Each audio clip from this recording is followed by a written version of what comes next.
All right, welcome. Have a seat, have a coffee, have a cold adult beverage. Let's talk Alabama and Georgia. Not much to talk about this week. We got the bye week. I was looking at the schedule of the other teams. We might talk about some of those. It's a big game. Kind of curious about Missouri and South Carolina. That might be a good one. I don't think it's going to be a good ball game, but South Carolina is the kind of team that when they backs to the wall, they sometimes surprise you.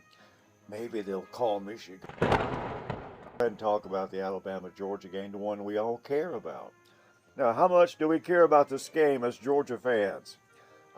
We've got to start beating Alabama. Well, we can't keep letting that game get away. And this year, I don't know that we have the cushion that we want to let that game get away. I mean, they're certainly beatable, or at least they look like they should be.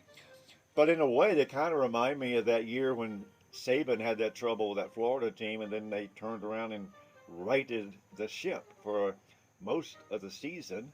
At least it turned it around pretty good, got in the playoff. We all know what happened then. But Georgia, Alabama, we have got to actually start winning that game. And let's take a look and see what should happen.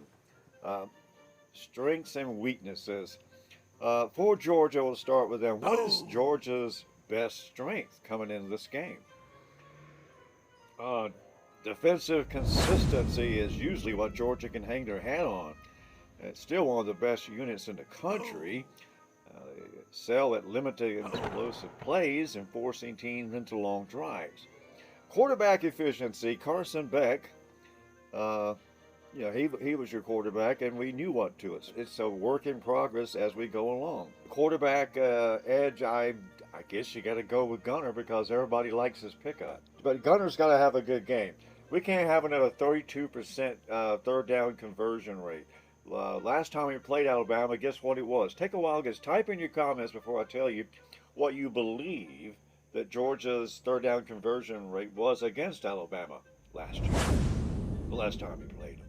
Take a guess, type it in, and if you get it right, we'll try to figure out and give you something if we can figure out how to do it without breaking any laws or customs in the good old USA.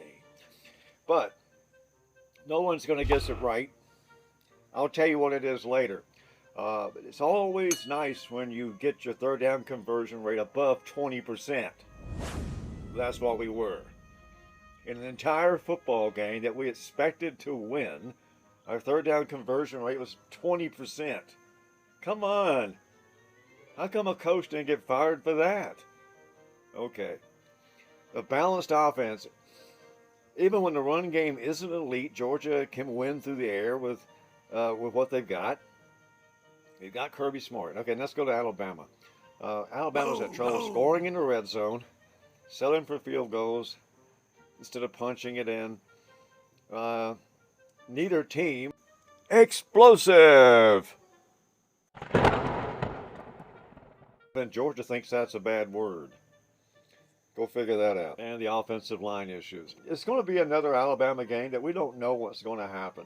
I will tell you this: watch the first half, and if it looks like we're just racking up those bets, well, then we're going to be in trouble. So this will be a day that you don't want to bet against Georgia. Well, you still probably ought to. But if you want to win the game, you can't bet against Georgia and be successful and win this one. You got to pick what you want. I'd like to have a win. Now, the reason Georgia needs to win more than Alabama, and it's a good question as to which one needs to win more, it's a home game. Georgia's got the home streak, and you don't want Alabama to be the one to ruin that. Surely we'll see them pull out all the stops to win the game like they did against Tennessee, even when it looked like they couldn't. Even though when it looked like that Tennessee was a better team most of the game, we somehow found a way to win. But Alabama's not going to have two corners out, two linebackers out. And if they did, they'd still be playing better than Tennessee's backups would. So Gunner is going to have to actually earn his pay, have a better third down conversion rate than what he had, or what the team had last year, and what Georgia had against Tennessee in the first half was unacceptable. So I think Georgia should have learned the lesson. You want to beat Alabama, you got to win. You got to play 4 quarters.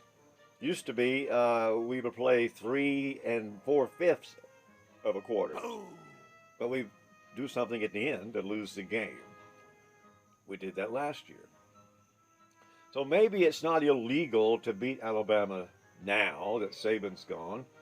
It should be legal. You can beat Alabama. Now all you got to do is go out and do it.